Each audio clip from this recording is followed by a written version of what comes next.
తెలంగాణ వ్యాప్తంగా ఈడీ అధికారులు తనిఖీలు నిర్వహించారు. గొర్రెల పంపిణీలో అవకతవకలు జరిగినట్లు పక్కా సమాచారం రావడంతో ఈడీ సోదాలు చేస్తున్నారు.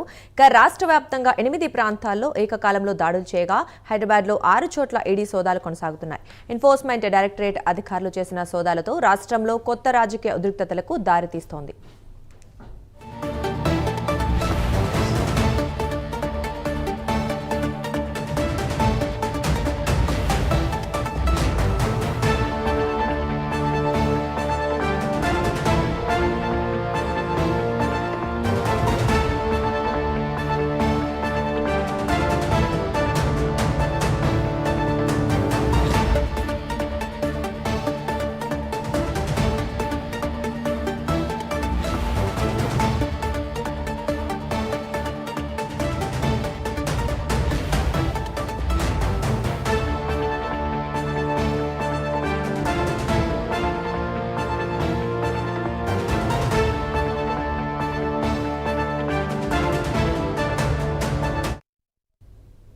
ఇదే అంశానికి సంబంధించి మరింత సమాచారం మా కరెస్పాండెంట్ కుమార్ అందిస్తారు.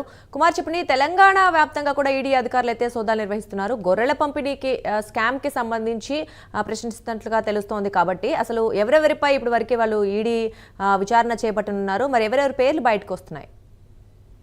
Thank you Durga. తెలంగాణ రాష్ట్ర వ్యాప్తంగా కూడా ఈడీ అధికారులు ఈ గొర్రెల స్కామ్ కు సంబంధించి సోదాలు అయితే నిర్వహిస్తున్నారు. ముఖ్యంగా ఇప్పటికే ఈ కేసులోని ఏసీబీ అధికారులు కేసులు నమోదు చేశారు. అలాగే కొంతమంది ఈ స్కామ్ లో ఉన్న వ్యక్తులను అయితే అరెస్ట్ చేశారు. అలాగే మరొక పక్క ఇటు ఎఫ్ఐఆర్ అంటే ఏసీబీ నమోదు చేసిన ఎఫ్ఐఆర్ ఆధారంగా ఇటు ఈడీ అధికారులు కూడా ఈసీఐఆర్ అయితే నమోదు చేయడం జరిగింది.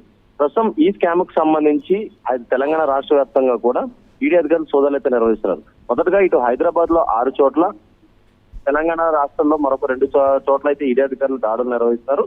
ముఖ్యంగా చూసినట్టయితే 700 కోట్ల వ్యవహారంలోని ఈ ఈడీ తనిఖీలు అయితే నిర్వహిస్తుంది.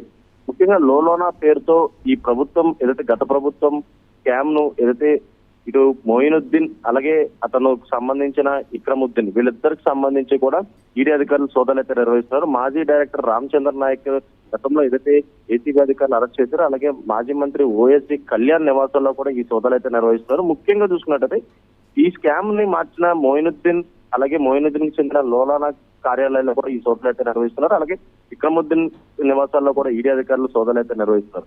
గతంలో ఏదైతే ఇటు టీఆర్ఎస్ ప్రభుత్వం ఉన్న సమయంలోనే ఈ గొర్రెల పంపిణీకి సంబంధించి ఒక ప్రత్యేకంగా ఒక జీవోని తీసుకొచ్చి దానికి సంబంధించి విక్రయాలు అయితే జరిపారు. ఆ విక్రయాలకు సంబంధించి కాంగ్రెస్ ప్రభుత్వం హయాంలోకి వచ్చిన తర్వాత ఇటు ఏసీబీ అధికారులు దానిపై విచారణ అయితే చేపట్టారు. మొత్తం విచారణలోని 700 కోట్లు పైగా ఏదైతే ఈ స్కామ్ జరిగినట్లయితే తెలుస్తుంది.